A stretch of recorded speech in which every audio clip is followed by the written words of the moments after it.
Welcome to the Daily Devo. My name is Randy, and today we're going to talk about what has influenced the lives of the people living in Ephesus.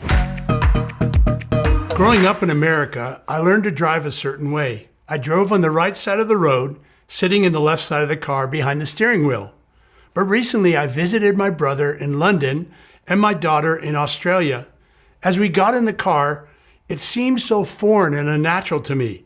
The steering wheel was on the right side of the car, and they drove on the left side of the road.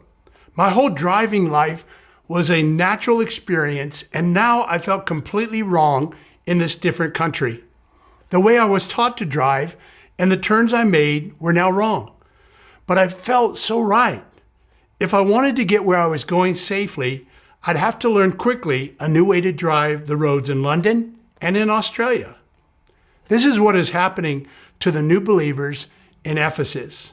They had lived their whole lives traveling on the road of life in one direction. Now everything was different in this new faith.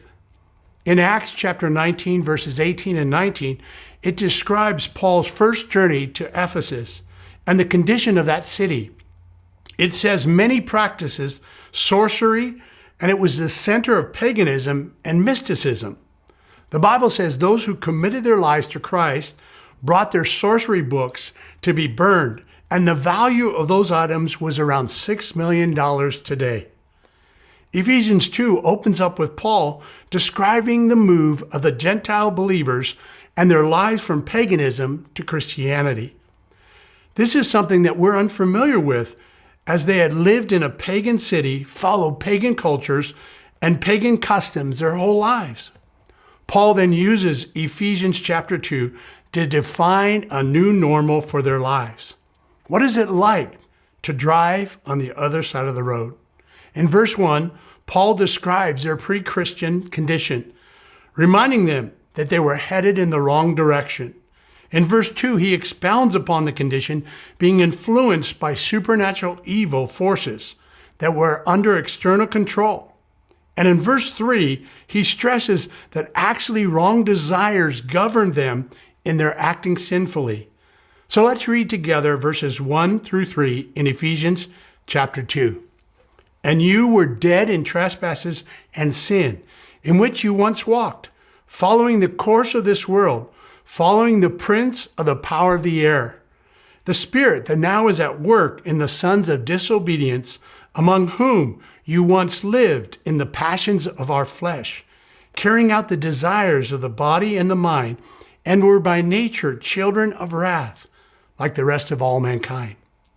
All of us live this way, gratifying the cravings of our flesh and following the desires and thoughts. Like the rest, we were by nature deserving of wrath. Mankind was made in God's image to live as children in his family, aware of his presence, rejoicing in his direction. The trouble with us today is not merely that we're out of harmony with our environment or with others, but we're dead in trespasses and sin. With respect to our spiritual nature, we are dead. This death was the loss of spiritual life in fellowship with God. So we replaced it, and they replaced it, with an alternate reality, spiritual activity in the realm of the spirit through sorcery and witchcraft. What activities do you and I need to replace today that are not leading to this new life?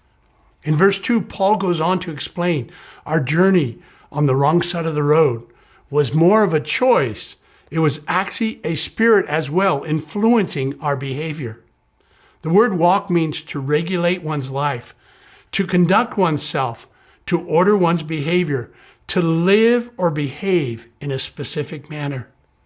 They had lived and regulated their lives this way for so long that Paul felt the need to remind them that this was the old way of doing life, and they were called to a brand new way.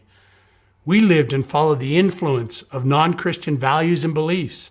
The word course means all the floating mass of thoughts and opinions and speculations and hopes and impulses and aims and aspirations of a world without Christ. Various philosophies and culture and ethical systems that shaped the society of Ephesus were still shaping and influencing them. Paul was describing to them an upside-down world that they were living in before they came to Christ. What they saw as normal was not normal. They were missing out on so much more that God had for them. All of this set them up for a beautiful collision with grace, which we'll discuss tomorrow in the remaining verses of this chapter.